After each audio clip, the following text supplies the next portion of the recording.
noite. Fortaleça os irmãos que não vieram hoje. O coração deles, meu Deus, estão, Senhor, com dúvidas. O coração deles está sendo bombardeado por dados de Satanás para esfriá-los, para roubá-los da tua presença. Repreende o maligno, ordena que ele pare, que ele cesse. A tua voz, Senhor, é uma voz que o inferno treme, meu Deus. Levanta, meu Deus, tira do coração a tristeza. Está no coração de tua serva, nossa pastora Karina. Ela se esforça o dia todo falando que vem para a igreja, mas quando vai ficando, o cair da tarde, chegar da noite, ela vai esfriando, meu Deus, com tristeza. Ela diz: eu não estou conseguindo ir hoje, Pai, em nome de Jesus. É uma luta constante em tua filha, Pai, em nome de Jesus. Traz, Senhor, a tua serva, porque nós nos alegramos com a presença dela também aqui na igreja, Senhor. Não deixa o inimigo calar uma voz que te louva, que prega, que dirige cultos. Um abraço que ela dá. Muitas pessoas falaram que foram curadas apenas com um abraço de tuas servas. Então o inimigo faz de tudo para parar. Pai, em nome de Jesus, também te peço uma bênção para Macilão, uma bênção próxima aqui na cidade. Abra as portas da prosperidade para esse casal aqui nessa cidade, meu Deus. Para que ele também esteja com a esposa dele, com a missionária, juntos fazendo a tua obra, Senhor. Usa o teu servo que vai transmitir a tua palavra. Nós estamos de coração aberto para ouvir e aprender. Em nome de Jesus. Amém e amém.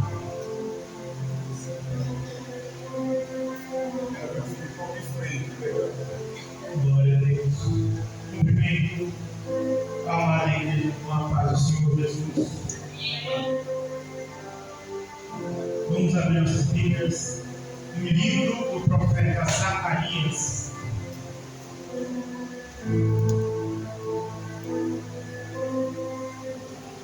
Zacarias, no finalzinho do Antigo Testamento, ele é um dos profetas menores.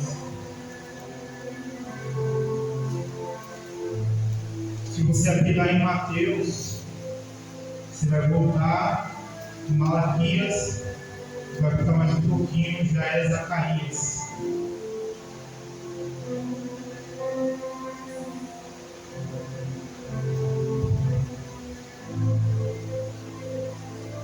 Zacarias, capítulo de número 3.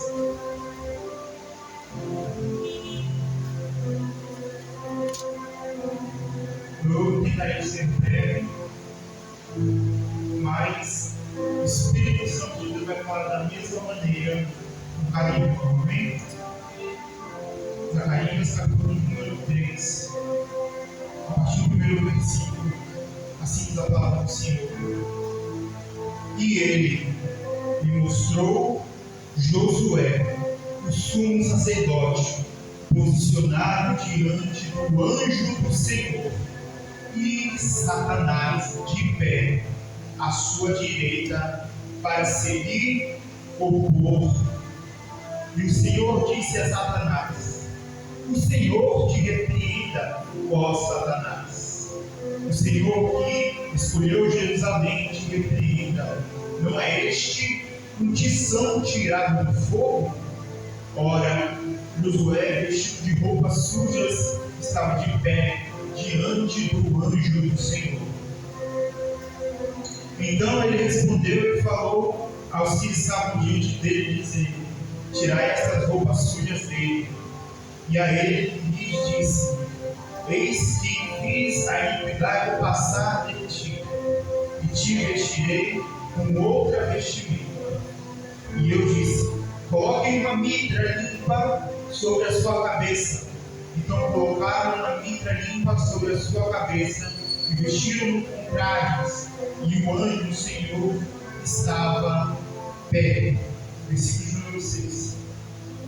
E o anjo do Senhor protestou a Josué, dizendo: assim diz o Senhor dos Exércitos: se andares nos meus caminhos e se observares a minha ordenança, então tu também julgarás a minha casa e também guardarás os meus átrios, e te darei lugar para andar entre esses que ficam aqui.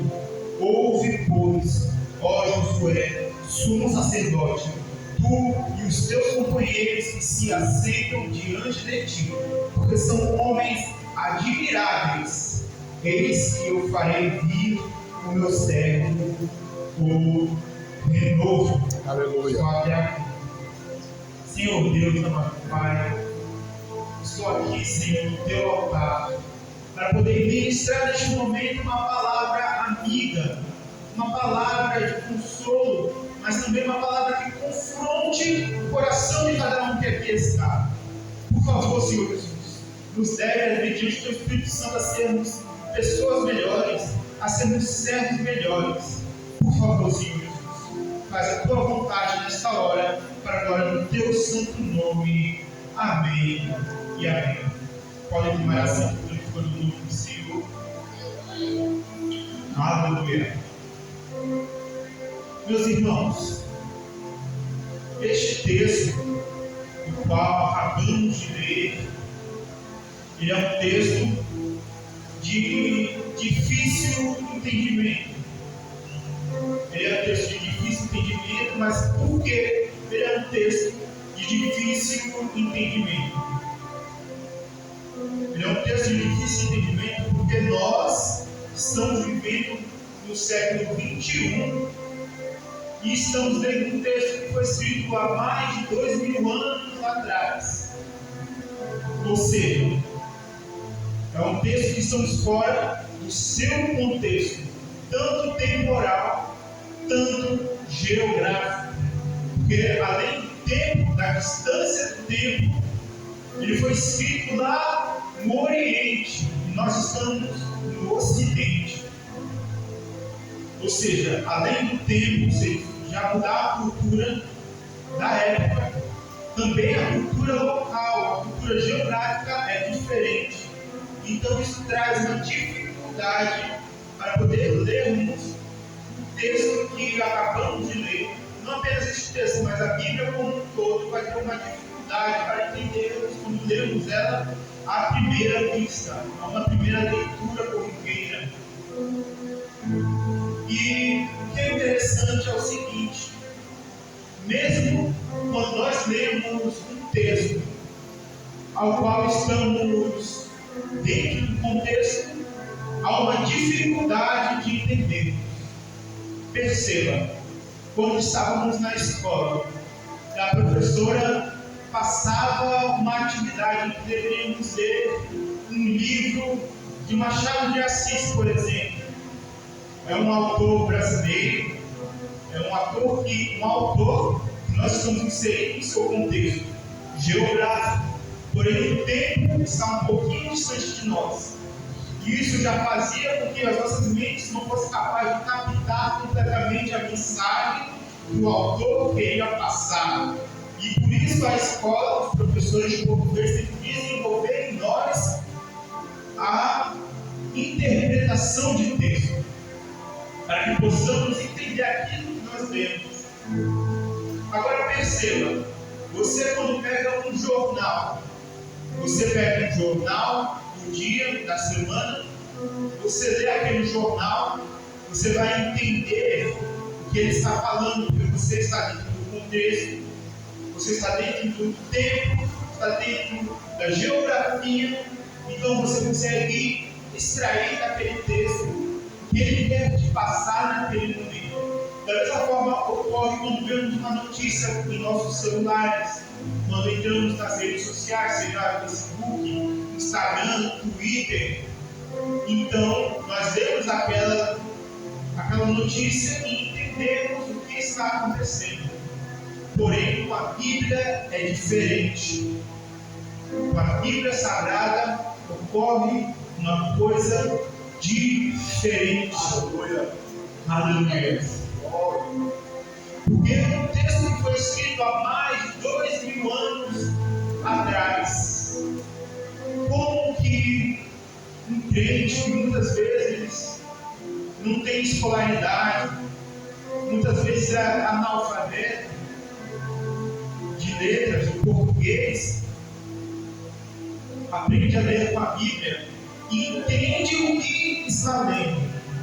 Deixa eu dizer para você, é a atuação do Espírito Santo de Deus.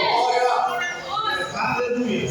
Aleluia. O povo lá fora, ele pode até ler a Bíblia, mas não vai compreender como um crente achado ao Espírito Santo entende. Eita glória. O povo lá fora, ele até lê a Bíblia, porém ele vai distorcer a palavra do Senhor porque não tem a compreensão concedida pelo Espírito Santo de Deus.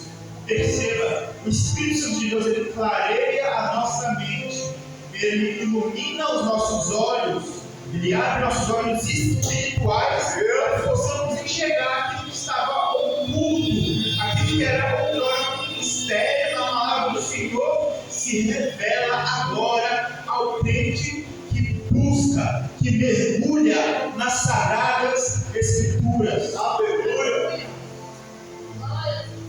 Agora, com essa introdução, que deveria ser a introdução da introdução, mas eu irei resumir um pouquinho aqui para poder dar tempo, para não cansar os irmãos.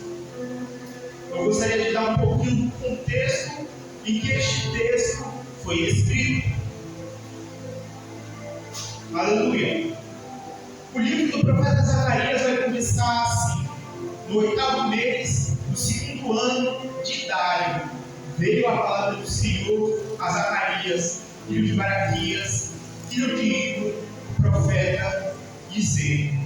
E mais à frente, no versículo 7, vai dizer: aos 24 dias do 11º mês, que é o mês de Sebate, no 2º ano de Dário, veio a palavra do Senhor a Zacarias, filho de Baraquias, filho de Ido, o profeta, dizendo.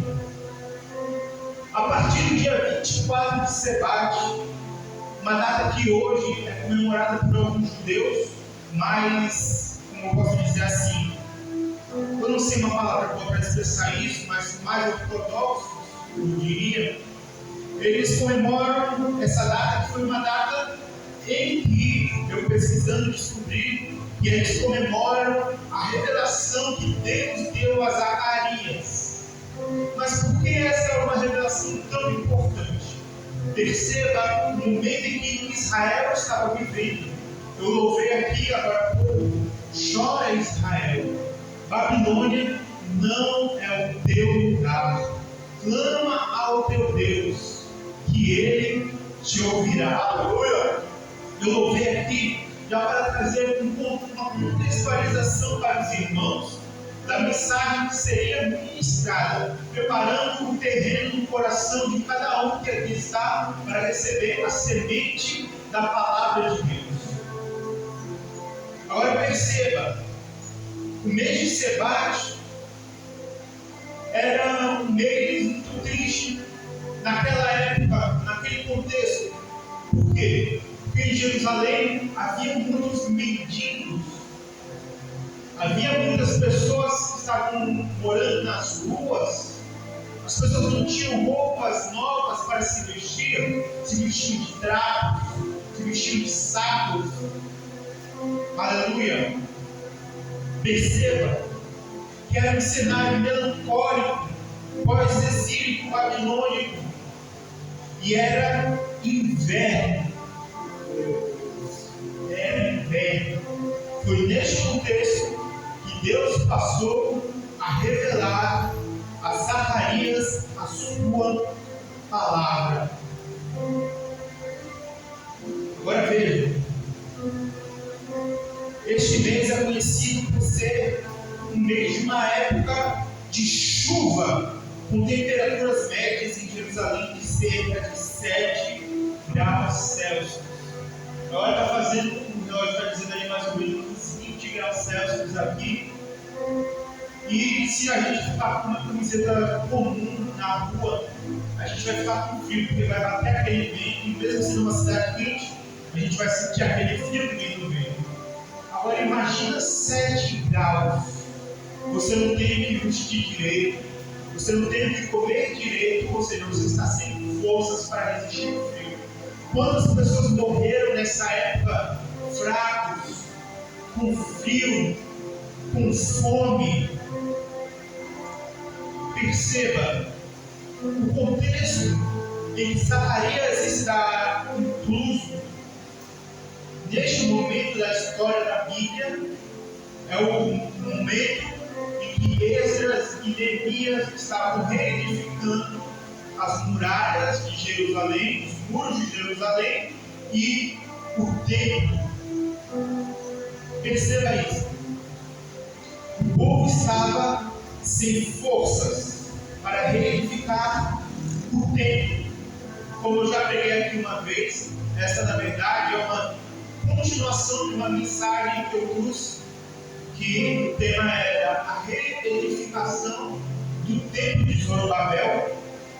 Se quiser pode pesquisar no YouTube, no meu canal no YouTube. O tema dessa mensagem é: Deus se lembrou. Aleluia. Por que Deus se lembrou? Porque o povo estava sem força para reedificar o templo.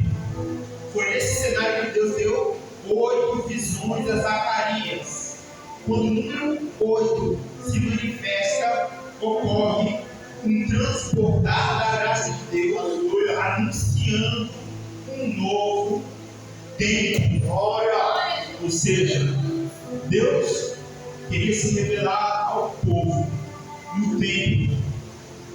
Queria que o povo reconstruísse o templo para restaurar a adoração, porque há muito já havia se perdido com a corrupção dos sacerdotes.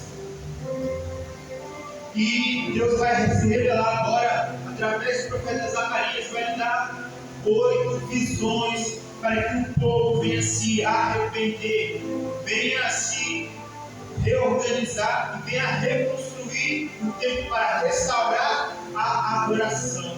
Deixa eu dizer uma coisa: não pode haver adoração sem restituição do templo, sem restauração do templo, sem a restauração, sem reconstrução do altar.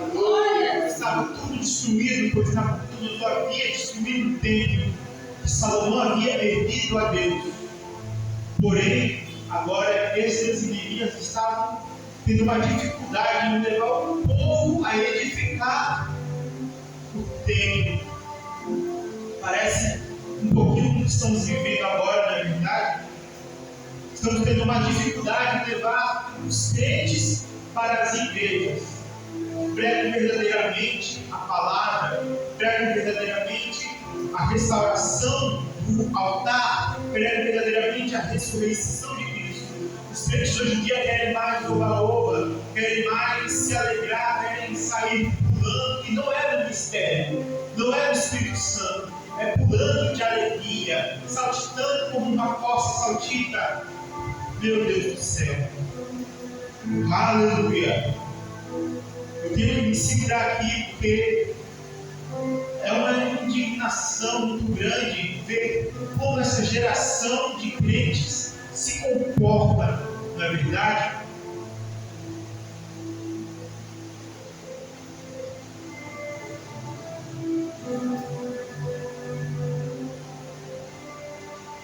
Agora veja, o povo se enfraqueceu.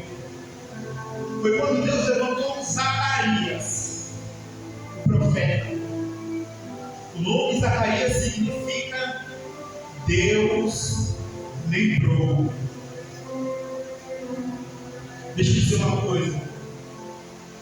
Quando parecer que tudo está acabado, quando parecer que não há mais esperança, sabe uma coisa? Deus se lembra de mim e de você. E Ele chega com a resposta na hora certa. Assim como Ele usou Zacarias, que significa Deus lembrou. E Deus se lembrou da situação em que Israel estava. Deus vai se lembrar de mim e de você. E vai agir no meu e ao seu favor. Obrigado, meu Deus. Em sua quarta visão, podemos ver que Deus lembrou-se de um homem. Vocês lembram que eu disse no início da mensagem que este texto é um texto de difícil entendimento? Talvez se uma pessoa não crente, uma pessoa que não conhece a Bíblia Sagrada, pegue, leia direto no livro de Zacarias, e veja ali o nome Josué, sumo sacerdote Josué, vai achar que se refere a Josué, filho de Nun, do livro de Josué, o que ficou posterior a Moisés. Eles vão pensar que se trata deste Josué. Eu gostaria de compartilhar uma situação que ocorreu comigo. Eu estava na escola, eu era bem novinho na época, e a professora falou que era para levar alguma coisa para a escola. E eu falei, vou levar a minha Bíblia infantil.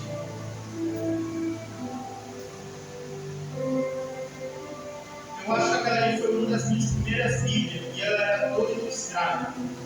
Era a página do desenho e um resumo da história do revolucionário.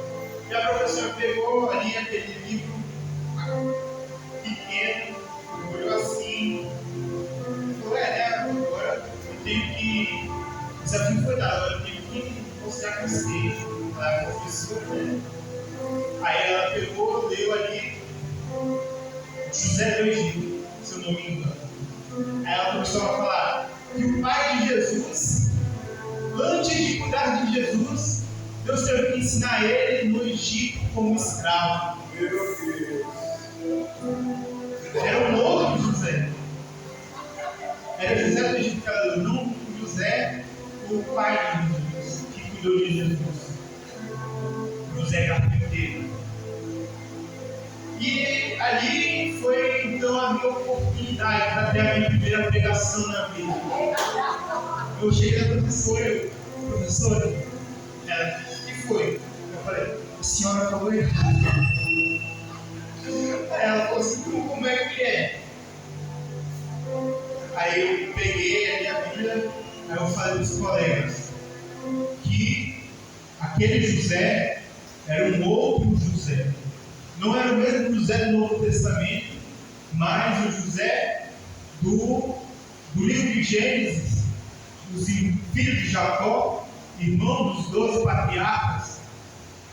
E aí eu expliquei pela primeira vez que eu dei um ensino, e para vocês verem, o que eu disse no início da mensagem é verdade, que as pessoas lá fora elas podem até ler a palavra do Senhor, mas elas não conseguem enxergar o que a gente enxerga.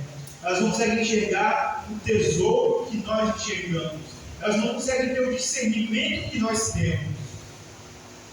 Então, sabendo que esse Josué não é o mesmo Josué do livro de Josué, que alguém que está assistindo com a gente nesse livro.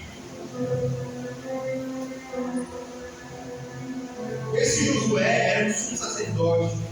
Seu nome foi traduzido em outros textos como sacerdote Jesua, uma ferramenta utilizada pelo tradutor para apontar para nós, leitores do século XXI, um paralelo com Jesus. Este sumo sacerdote Josué, ele tem um paralelo com um outro sumo sacerdote. Porém, o sumo sacerdote de uma ordem maior, da ordem de Melquisedeque, uma ordem que não tem fim. Aleluia! Aleluia! O sumo sacerdote Jesus de Nazaré. Aleluia! E é um paralelo muito interessante, porque enquanto no texto de Zacarias revela que Josué estava na presença do anjo do Senhor, em pecado, o Senhor Jesus Cristo, ele foi o único sacerdote que nunca pecou. O Senhor Jesus Cristo nunca pecou. E por ele nunca ter pecado, ele foi o sacrifício perfeito para poder fazer o que os judeus chamam de capará, para poder trazer o perdão dos pecados, glória, para poder acalmar, apaziguar a ira de Deus sobre a terra. Agora veja, o nome de Josué significa Deus é salvação. Enquanto o nome Jesus, que é o mesmo nome, porém significado no hebraico, significa simplesmente salvação. Enquanto o nome do sacerdote apontava para Deus, Deus é salvação.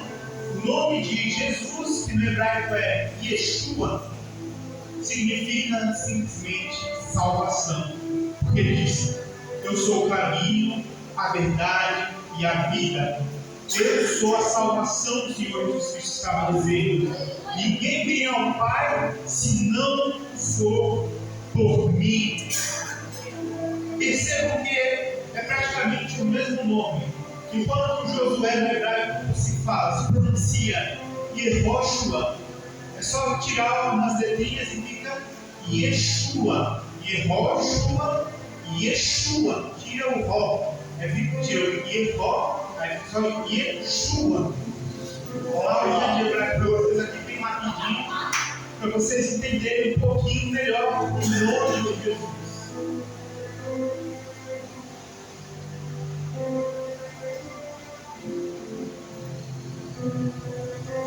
Agora percebam o contexto que Josué estava. Satanás estava à sua direita com oposição. E o Senhor disse a Satanás: o Senhor te repreende, ó Satanás. Parece muito com uma outra situação que nós vamos ver lá na carta da Epístola de Judas, onde Judas vai nos revelar que Moisés, quando ele morreu, Satanás apareceu e pelejou contra o anjo do Senhor. E o anjo do Senhor disse: que o Senhor te repreenda, Satanás. Por quê? Porque Satanás certamente queria levar a alma de Moisés para o inferno. Satanás certamente estava argumentando: você não vê, meu Deus, como ele pecou durante a vida? Ele assassinou, ele mentiu, ele, aleluia, feriu a rocha e não glorificou o seu nome. Mas o anjo do Senhor disse: o Senhor te repreende. Provavelmente Josué estava passando numa situação semelhante a essa. Talvez ele estivesse doente, no leito de morte, e Deus revelou para Zacarias o que estava acontecendo no mundo espiritual. Talvez, e isso eu estou conjecturando, Josué estava num leito de morte, e Satanás apareceu para o Senhor e disse, acusou a Josué, dizendo: deixai um sacerdote corrompido, ele está em pecado, as vestes dele são sujas. Mas o Senhor mesmo me disse: o Senhor te repreenda, ó Satanás. Da mesma forma, o Senhor está dizendo essa noite para mim, para o meu e para o seu favor: o Senhor te repreenda, ó Satanás. Aleluia. Agora veja, está escrito, e nós vemos aqui: não é este um tição tirado do fogo? A salvação de um homem é como escapar de uma casa em chamas. Quando isso ocorre em nossas vidas, vivemos com um propósito maior. Assim como aconteceu na vida, por exemplo, de John Wesley. John Wesley, ele, quando era criança, a sua casa pegou fogo, e ele era apenas um bebezinho, ele não conseguia escapar. E foi quando alguns homens da vila em que ele morava com seus pais levaram uma escada, subiram em cima da casa e tiraram aquela criança das chamas. No outro dia saiu a matéria com um versículo bíblico: não é este o que são tirados do fogo. E assim uma palavra profética na vida dele. E ele foi um dos maiores avivalistas que existiu na história da igreja. Deixa eu dizer uma coisa: a minha e a sua salvação, às vezes Deus vai dar um livramento, vai dar uma experiência para mim, para você, mas não é para vivermos esta vida comum, esta vida natural, não é para vivermos como um homem natural, como dizia John Wesley, é para vivermos o sobrenatural de Deus. Aleluia! Oh, aleluia!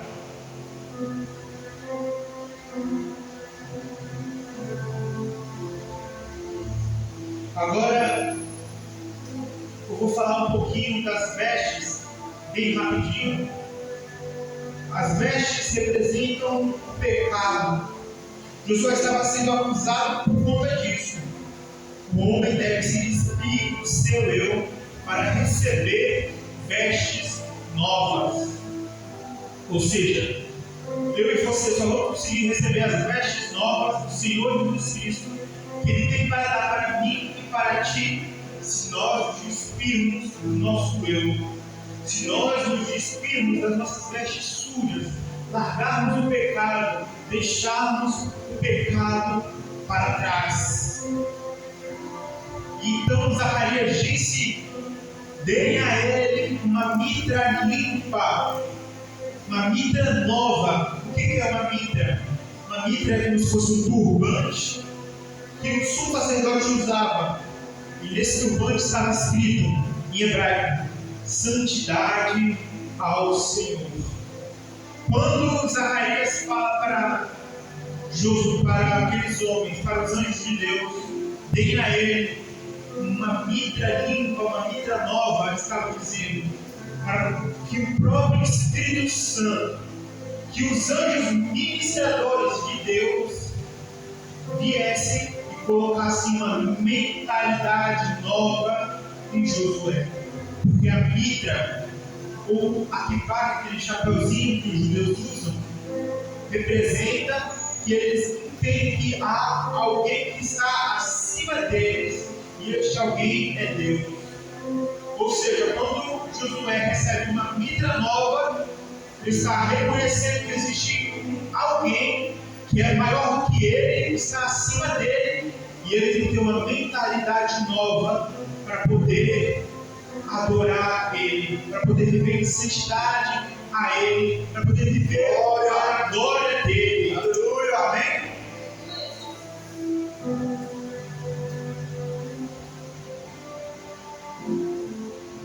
Estamos indo para o final da mensagem, mas eu não poderia terminar essa mensagem sem dizer essas palavras.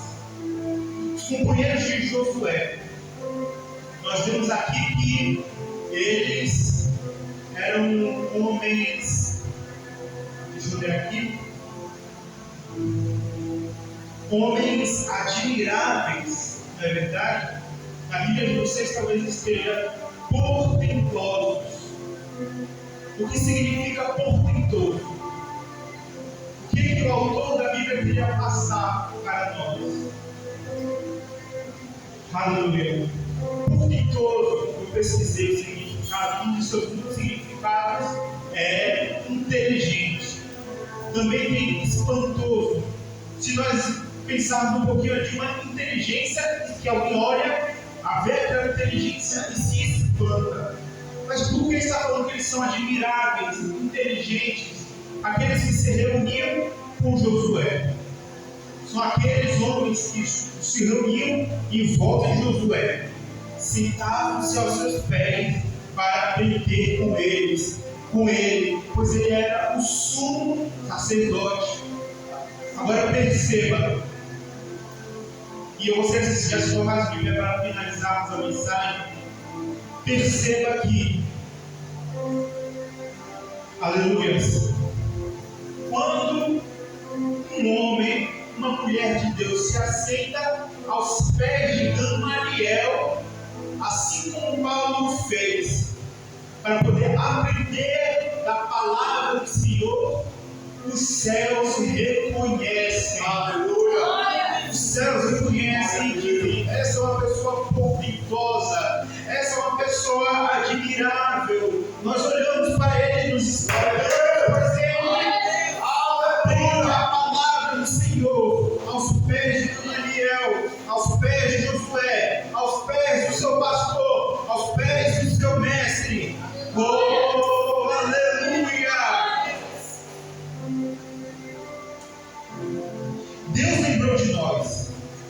lembrou do sumo sacerdote Josué, quando ele enviou Jesus Cristo para morrer numa cruz do Calvário. O sumo sacerdote Josué estava em pecado e recebeu vestes novas.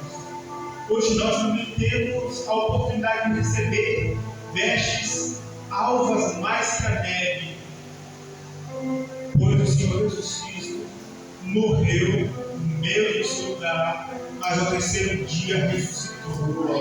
E eu agradeço essa rica oportunidade em nome do Senhor Jesus.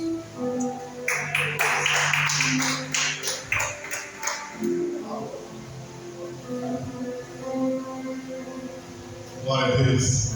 Foi mal.